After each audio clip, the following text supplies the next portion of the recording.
What's Gucci squad? What's Gucci family? Young Don Mega, and I'm back at y'all with another story time, man.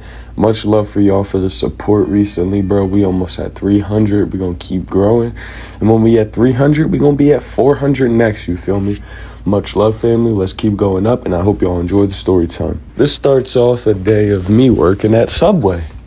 Yes, guys, I worked at Subway. I've worked at a lot of different places, bro. And it wasn't even that Subway was a bad place to work at, but the manager was shit, bro. Every single manager I've had has been shit, bro. I'm so serious. The coolest manager I had was at this little restaurant place, and only reason it was even remotely okay was because it was she was a little respectful, but not, bro. I don't know what's up with PA or if it is just PA, but every manager I've had has been a dickhead, bro.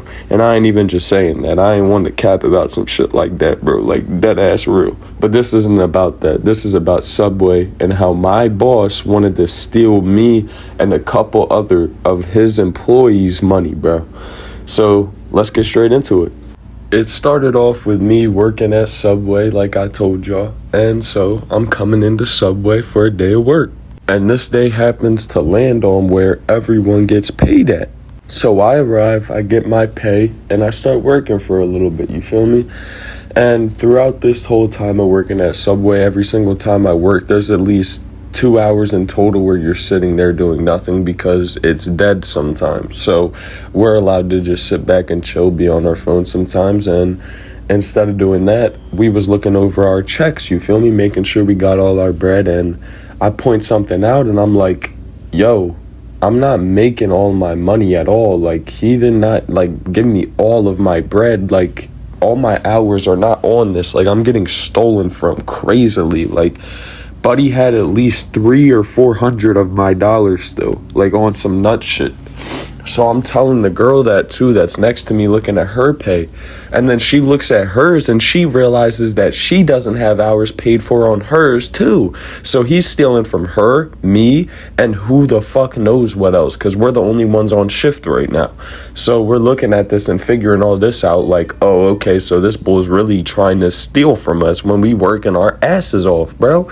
Like, we whipping shit around this joint, making people sandwiches. Like, come on, bro. And you stealing from us, broke ass, bitch ass bull. Come on now. But then she tells me that she's having an error in her pay too. So then I'm like, oh yeah, nah, most def this bull's trying to scam. Like, I already been talking to my boy about it. Like, yo, I swear this bull, I have weird feelings, and those weird feelings was fucking right, bro. He was scamming me and this shorty. And what led up from that was a customer came in through the door about 10 minutes after I found out that, and I was boycotting, bro. I sat down and I was not fucking working until that shit got figured out. And I ain't gonna hold you, the one female I was working with was like, Dante, I need you to help now, on some real shit. And I was like, fuck no. I'm not working until I get paid my money. I'm not working at all. I'm sitting right here until I get paid my money. So I'm sitting there on timing, bro. I'm not doing shit. And then the main supervisor, I guess, gets on the phone call with this shorty because I see her go out front to take a call to where I can't hear it. You feel me? Any other time she'll take a call in the back of the shop. So obviously it's something she didn't want me to hear.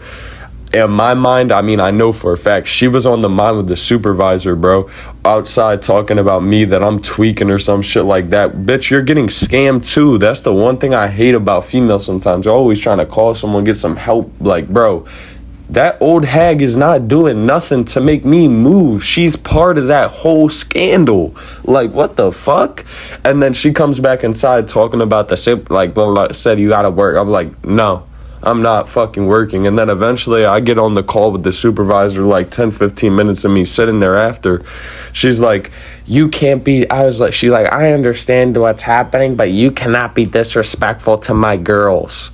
What? Your girls? What the fuck are you talking about? You're not their mom. You're not even close to their friend, bro. And I didn't even disrespect them. Like, what, bro? She came up to me on time, and then I said, I'm not working. I have no reason to work if y'all are not paying me full bread. And also, they're scamming you. So what do you look like enforcing me to work?